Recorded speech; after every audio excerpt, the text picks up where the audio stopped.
Allah elimizi, obamızı toylu düğün eylesin. Bütün analara, atalara belə gün nəsib olsun. Ata haqqı, ana haqqı, Tanrı haqqıdır.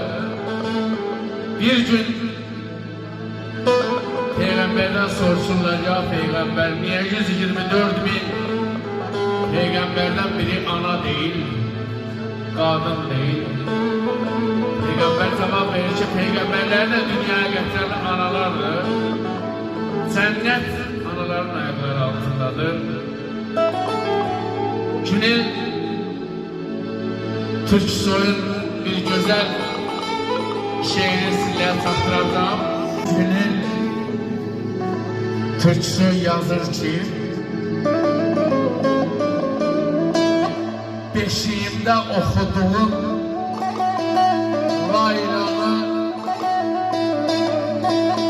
indi oku benim için ayağına.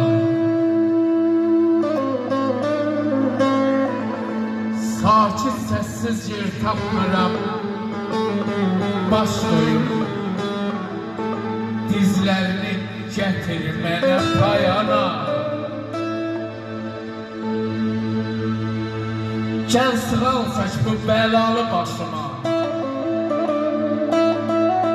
gel sığal saç bu belalı başıma, al elini yüreğimi dince koy.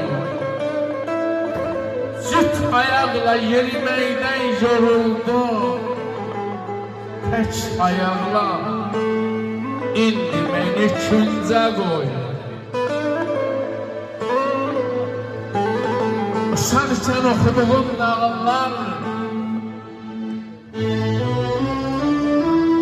uşaq ikən okuduğum nağıllar kulağımdan yaddaşıma dağıldı. Yaşadıkca görürəm ki bu həyat anaların söylediği nağıldır.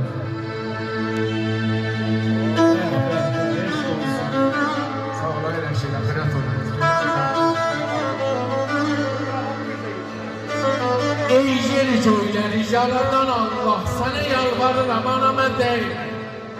Sizlerden daha güzel. Qəbul et duamı, iltizahımı. Benim mənə yüzünü sonama değme, sana yalvarırım anama değme.